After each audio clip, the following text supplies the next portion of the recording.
ಓಂ ವ್ಯಾಸ TV ವೀಕ್ಷಕರಿಗೆ ನಮಸ್ಕಾರಗಳು. ಇಂದಿನ ಮುದ್ರಾಯೋಗದ ಸಂಚಿಕೆಯಲ್ಲಿ ಯಾವ ಸಮಸ್ಯೆಗೆ ಯಾವ ಮುದ್ರೆನ ಹೇಳ್ತಾ ಇದ್ದೀನಪ್ಪ ಅನ್ನೋದಾದರೆ ಅದೇ ಇನ್ಸೋಮಿನಿಯಾ. ಏನಪ್ಪ ಇನ್ಸೋಮಿನಿಯಾ ಅಂತಂದರೆ ನೋಡಿ, ಕೆಲವರಿಗೆ ರಾತ್ರಿ ಎಲ್ಲ ನಿದ್ದೆನೇ ಬರಲ್ಲ. ಅದೇ ಮಾರ್ನಿಂಗು ನಿದ್ದೆ ಮಾಡ್ತಾ ಇರ್ತಾರೆ. ರಾತ್ರಿ ಬೆಳಿಗ್ಗೆ ಒಂದು 3 ಗಂಟೆಗೆ ಎಚ್ಚರಿಕೆ ಆಗ್ಬಿಡೋದು, ಅಥವಾ ರಾತ್ರಿ ಎಲ್ಲ ಎದ್ದೇ ಇರೋದು. ಈ ರೀತಿಯಾದ ಪ್ರಾಬ್ಲಮ್ಗೆ ಅಂದರೆ ಸ್ಲೀಪ್ ಅನ್ನೋದು ಕಡಿಮೆ ಇರೋದು, ಸ್ಲೀಪ್ ನೀಟಾಗಿ ಆಗದಿಲ್ದಿರೋ ಇರೋದನ್ನು ನಾವು ಇನ್ಸೋಮಿನಿಯಾ ಅಂತಂದ್ಬಿಟ್ಟು ನಾವು ಹೇಳ್ತೀವಿ. ಈ ಇನ್ಸೋಮಿನಿಯಾ ಪ್ರಾಬ್ಲಮ್ಮು ಯಾಕಪ್ಪ ಬರುತ್ತೆ ಅನ್ನೋದಾದರೆ ನೋಡಿ, ಮೇಯ್ನಾಗಿ ಈ ಒಂದು ಪ್ರಾಬ್ಲಮ್ ಬರುವಂಥದ್ದು ಎಲ್ಲಿಂದ ಅಂತಂದರೆ ಅದು ಮಾನಸಿಕ, ಅಂದರೆ ಸೈಕೋಸೊಮ್ಯಾಟಿಕ್ ಪ್ರಾಬ್ಲಮ್ ಅಂತಂದ್ಬಿಟ್ಟು ನಾವು ಹೇಳ್ತೀವಿ.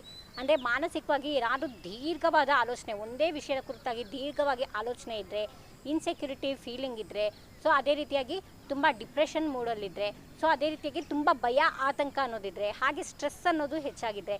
ನೋಡಿ, ಸ್ಟ್ರೆಸ್ ಅನ್ನೋದು ಸಮ್ಟೈಮ್ಸ್ ಜಾಸ್ತಿ ಆಯಿತು ಅಂದರೆ ಈ ವರ್ಕಿಂಗ್ ಅಂದರೆ ದೇಹಕ್ಕೆ ಸ್ಟ್ರೆಸ್ ಕೊಟ್ಟಾಗ ಏನಾಗುತ್ತೆ, ನಿದ್ದೆ ಬೇಗ ಬರುತ್ತೆ.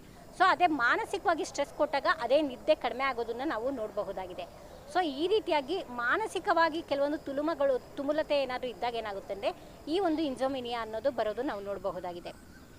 ಅದೇ ರೀತಿಯಾಗಿ ಇದು ಮಾನಸಿಕಕ್ಕೆ ಒಂದು ಪಾರ್ಟ್ ಆದರೆ ದೇಹಕ್ಕೆ ಸಂಬಂಧಿಸಿದಂತೆ ಅಂದರೆ ಕೆಲವೊಂದು ಪೇಯ್ನ್ಸ್ಗಳು, ತುಂಬಾ ಪೇಯ್ನ್ಸ್ ಇದ್ದಾಗ ಏನಾಗುತ್ತೆ ಅಂದರೆ ನಿದ್ದೆ ಬರೋದಿಲ್ಲ. ಇದು ಒಂದು ಸಹ ಕಾರಣ ಆಗಿದೆ.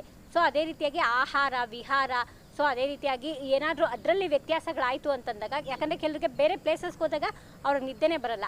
ಅದೇ ರೀತಿಯಾಗಿ ಕೆಲವೊಂದು ಆಹಾರದ ಕ್ರಮಗಳು ಅಂದರೆ ಟೈಮ್ ಟು ಟೈಮ್ ತಿಂದಿಲ್ದಿರ ಅವರು ಡೈಲಿ ತೊಗೊತಿರೋದಕ್ಕೆ ಟೈಮ್ಗಿಂತ ಬೇರೆ ರೀತಿಯಾದ ಟೈಮಲ್ಲಿ ಆಹಾರಗಳು ತೊಗೊಂಡಾಗೂ ಅವ್ರಿಗೆ ನಿದ್ದೆ ಬರ್ದಿಲ್ದಿರ ಇರೋದನ್ನು ಸಹ ನಾವು ನೋಡಬಹುದಾಗಿದೆ.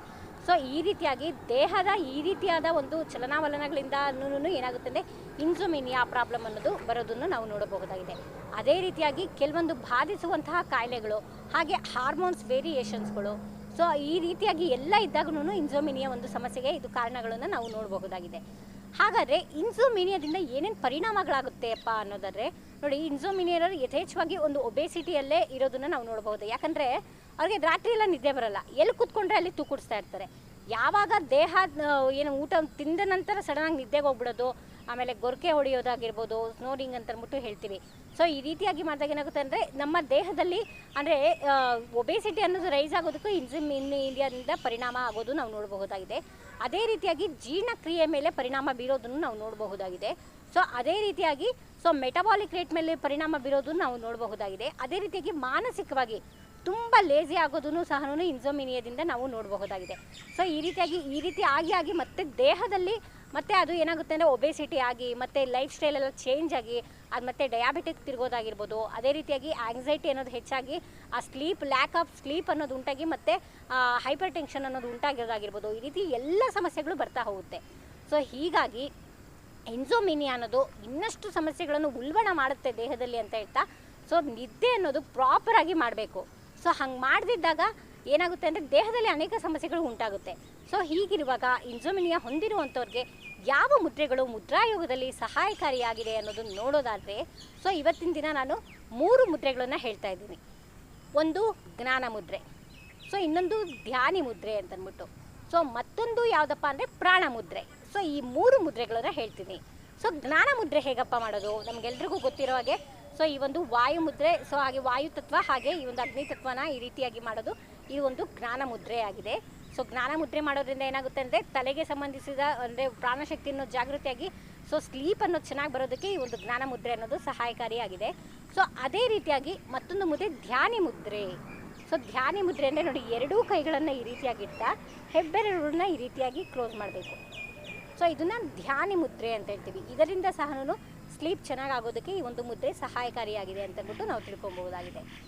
ಅದೇ ರೀತಿಯಾಗಿ ಮತ್ತೊಂದು ಮುದ್ರೆ ಯಾವುದಪ್ಪ ಅಂದರೆ ಪ್ರಾಣ ಮುದ್ರೆ. ಪ್ರಾಣ ಮುದ್ರೆ ಹೇಗಪ್ಪ ಮಾಡೋದು, ವಾಯು ಸಂಬಂಧ ತತ್ವ ಹಾಗೆ ಆಕಾಶ ತತ್ವ ಇದೆರಡನ್ನು ಈ ರೀತಿಯಾಗಿ ಇರಿಸಿ ಹೀಗೆ ಮಾಡೋದನ್ನ ಇದು ಪ್ರಾಣ ಮುದ್ರೆ ಅಂತಂದ್ಬಿಟ್ಟು ಹೇಳ್ಬೋದು. ಈ ರೀತಿಯಾಗಿ 3 ಮುದ್ರೆಗಳಿಂದ ಏನಾಗುತ್ತೆ ಅಂದರೆ ಇನ್ಸೋಮಿನಿಯಾದಿಂದ ಹೊರಗಡೆ ಬರ್ಬೋದು. ಇನ್ನೂ ಅನೇಕ ಮುದ್ರೆಗಳು ಇನ್ಸೋಮಿನಿಯಾಗೆ ಅದು ಸಹಾಯಕಾರಿಯಾಗಿದೆ. ಆದರೆ ಈ 3 ಮುದ್ರೆಗಳು ತುಂಬ ಪರಿಣಾಮ ಬೀರುತ್ತೆ ಅಂತ ಹೇಳ್ತಾ, ಈ 3 ಮುದ್ರೆಗಳನ್ನು ಪ್ರಾಕ್ಟೀಸ್ ಮಾಡಿ ಇನ್ಸೋಮಿನಿಯಾದಿಂದ ಆಚೆ ಬನ್ನಿ. ಆದಷ್ಟು ಚೆನ್ನಾಗಿ ನಿದ್ದೆ ಮಾಡಿ, ಆಹಾರ ವಿಹಾರಗಳನ್ನು ಚೆನ್ನಾಗಿ ಇಟ್ಕೊಳ್ಳಿ, ಮುದ್ರಾಯೋಗ ಮಾಡ್ತಾ ನಿಮ್ಮ ಆರೋಗ್ಯನ ಕಾಪಾಡ್ಕೊಳ್ಳಿ ಅಂತ ಹೇಳ್ತಾ ಈ ಸಂಚಿಕೆಯನ್ನು ಮುಗಿಸ್ತಾ ಇದ್ದೇವೆ. ನಮ್ಮ ಚಾನಲ್ನ ಸಬ್ಸ್ಕ್ರೈಬ್, ಲೈಕ್ ಹಾಗೆ ಫಾಲೋ ಮಾಡಿ ಅಂತ ಹೇಳ್ತಾ ಈ ಸಂಚಿಕೆಯನ್ನು ಮುಗಿಸ್ತಾ ಇದ್ದೇನೆ. ನಮಸ್ಕಾರ.